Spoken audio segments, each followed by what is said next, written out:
You ever see a piece of tech so perfectly dumb and specifically nostalgic that your brain just goes, yes, that. That was me when I saw this thing, a retro Nintendo style mouse for a computer. And somehow it's exactly the thing that I never realized I always needed. Not because I ever really didn't need it in the first place, but because if I hadn't needed it, which I only noticed once I had it, I'm not sure whether I need it more now than I thought I did then or less than I hoped I might have. If only to justify the feeling that if I hadn't known I needed it, I probably wouldn't have wanted it quite as much as I do now that I have it, despite the fact that I still don't really need it and may never use it for anything that I actually need it for, simply because the idea of not having it feels somehow worse than needing it and having it, but never really using it. Because having something and needing something are sometimes not the same thing, even though here they are, if that makes sense. Yes. Yes, it does.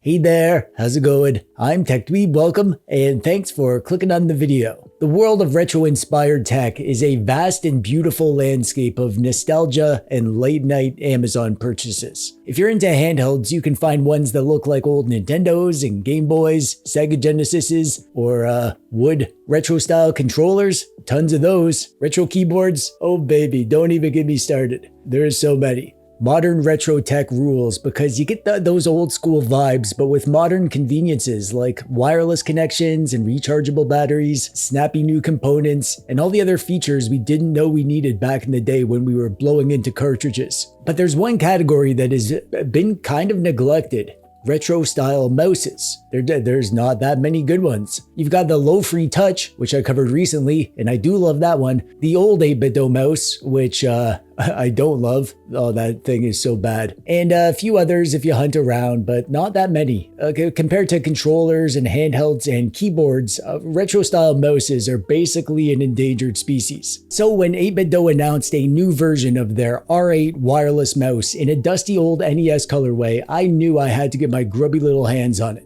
And I did, obviously. But I didn't want to review it right away. See, with keyboards and handhelds, you can usually tell pretty quick if they're good. But a mouse is different. You live with a mouse. It's in your hand all day, and the clickiness breaks in, and the battery habits show themselves. You learn the quirks, and eventually, you know. So that's what I wanted to do here. I made this my main mouse for over a month, editing videos and doing art, gaming, procrastinating. Basically everything I do. And now that I've lived with it, I'm ready to tell you everything that you never asked to know about the 8-bit-do R8 retro style NES mouse. Starting with the contents of the box. And in there you get a mouse and a charging stand and a USB-C cable and a 2.4 gigahertz adapter. Let's start with the stand, which is very cool. And I don't mean it's actually cold, like when you touch it. It's pretty much room temperature. I mean, it looks cool. When the mouse is docked on it, it looks like it's preparing for liftoff. There's this awesome magnetic snap when you place it in that's ridiculously satisfying. I'm not even gonna lie, I spent a lot of the first day just putting it on and taking it off because it felt so good. I'm kind of weird like that. You can plug the wireless dongle straight into your PC or the dock, which stays connected via USB-C. That way the charging stand also becomes your dongle holder, a safe, warm place for your dongle. Because let's be honest, not everyone needs to know where to shove their dongle, but some of us do.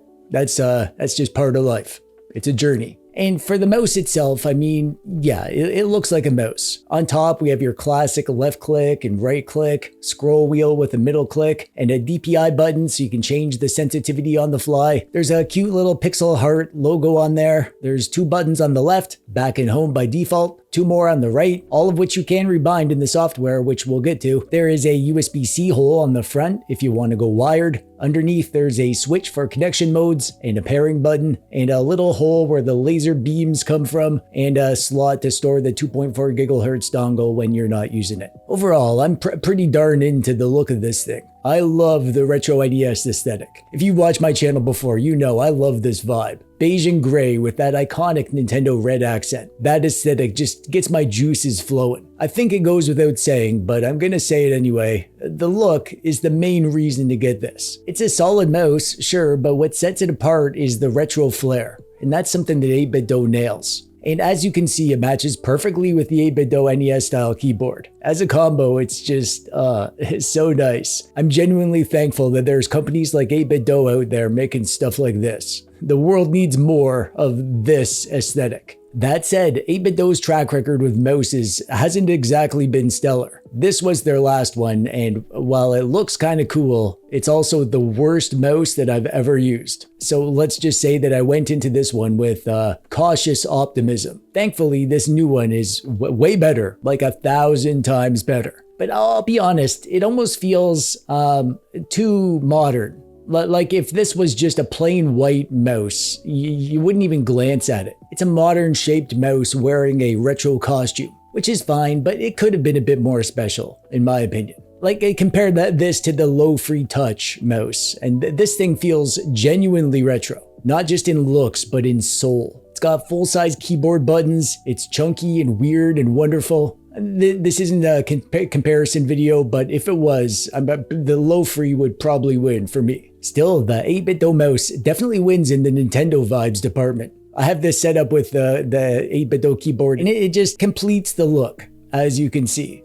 Okay, look, I know you don't like video interruptions, but like over half of the people that watch my videos aren't subscribed. That's fine, I get it. Commitment is scary. I'm scared of a lot of things too, but subscribing is free, and it helps me feel like I'm not screaming into the void while my mom judges me and my life choices. So maybe just, you know, click it, do it for me, or do it for my mom.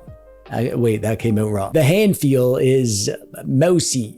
I mean, it's a mouse. It's a pretty standard mouse shape. It's a full-size mouse, so you don't need to do claw grip. I have larger size hands, and it fills out my hand perfectly. Also, it's symmetrical, including the buttons on the side, so it's perfect for lefties as well as righties. It's on the lighter side too. My main mouse is the Logitech G305, and that thing is a bit over 100 grams. The low-free mouse is about the same, just over 100 grams. The 8BitDo is a bit under 80 grams, and it feels substantially lighter. I don't think you would classify this as featherweight, but more just lightweight. I'm honestly not that big on lighter mouses. I like my mouses to have a bit of weight to them. And if I had the option, I'd increase the weight on the 8BitDo mouse just a little bit. Shame it doesn't look like it's easy to open up. If it was, I would consider sticking an extra little weight in there or something. But like, I've been using this as my daily driver mouse for over a month now, and it feels like home to me now. It's super comfy and I can use it all day, so no complaints in terms of ergonomics. For the buttons, they feel like mouse buttons. I don't know what to say. I mean, I guess they feel a bit more firm than my Logitech mouse, but still, they more or less the same. They feel good to me. The wheel feels good, nice and firm, satisfying click to it. Hasn't done anything weird on me in the weeks since I've been using it. The DPI switching button works well, and you can tweak those values if you need to in the software. The side buttons, I guess, would be useful if you use them or need them, and you can rebind those, which I'll show you. But here's the thing about these side buttons. I don't use the side buttons on a mouse. Usually a mouse will have forward and back on the side, and I never use them. It's useful for games, but in day-to-day life, they're useless to me. But on this 8BitDo mouse, these two buttons here are right where your thumb goes, and they are super easy to push. Very often I'll reach for the mouse and these just get pushed right away just by me putting my hand on it. And there's nowhere else to rest your thumb. Your thumb has to go on there, and they take zero effort to push, so accidental presses happen. And when these are bound to back and forward, I'll often just be accidentally going back or forward on my browser or whatever. So these buttons are just kind of annoying for me. I like that they have them on both sides for extra buttons for games or for the lefties, but these are useless for my needs and they cause me problems. Now, there is some 8BitDo software that you can use to change the mouse settings, including the bindings of these side buttons. However, it's glitchy as heck. See, when I attach my mouse, you can see my custom profile is detected, and this is stored on the mouse itself. I can load it up and you can see that I have these two side buttons disabled. However, they're still behaving as they do out of the box. They're going back and forward, like when I press them on a website, it goes back and forward. So what I need to do is use the software to change them to something else and save it, and then go to change it to disabled again and save it again. And that works, that turns them off. However, as soon as I disconnect the mouse or switch modes or whatever, like if I use it on a different PC or the battery dies, the side buttons go back to acting like back and forward. and I have to open up the software again to change it, even though they're still showing as disabled. I updated the firmware on the mouse, and I was hopeful that would fix it because it says in the firmware notes that it fixed abnormal side click behavior, but mine is still abnormal as heck,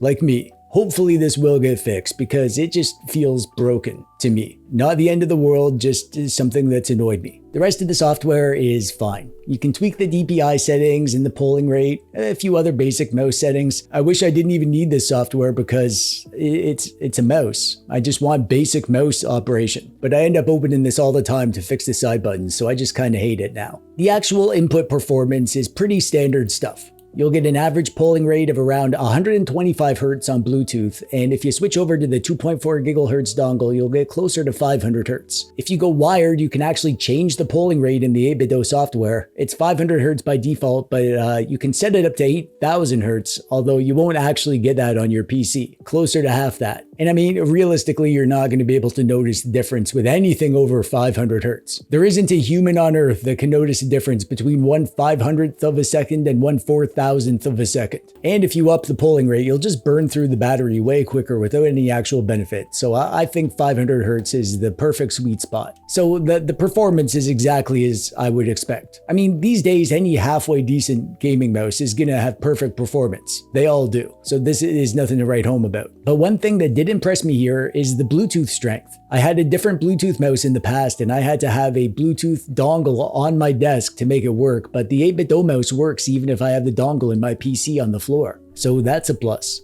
8BitDo claims that it lasts up to 100 hours on Bluetooth and 25 to 105 hours on 2.4 GHz, and that feels about right to me. However, with mouses, they go to sleep after a few seconds of not using them, so you're going to get way more days than just those numbers will indicate. I've been using this on my main PC for over a month, and I only needed to charge it once. I did charge it up before this video, and it probably needed it, but regardless, you're going to get weeks of time on a single charge unless you're literally using it all day at a high polling rate, like if you're gaming. I love how quick and easy it is to charge though.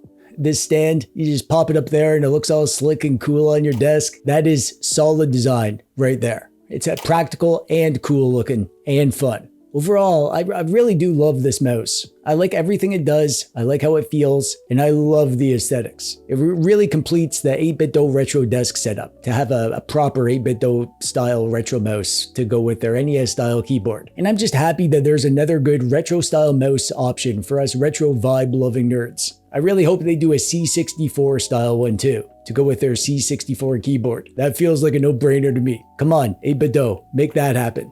You can get this right now for $46 on Amazon, and that is a totally fair price for this considering the quality, the features, the battery life, the extra stuff like the charging stand, and of course the retro vibes. So yeah, the mouse is good. Not like mind-blowingly incredible, but really, really good. I give it 4.5 out of 5 emotional support rubber ducks. No further questions.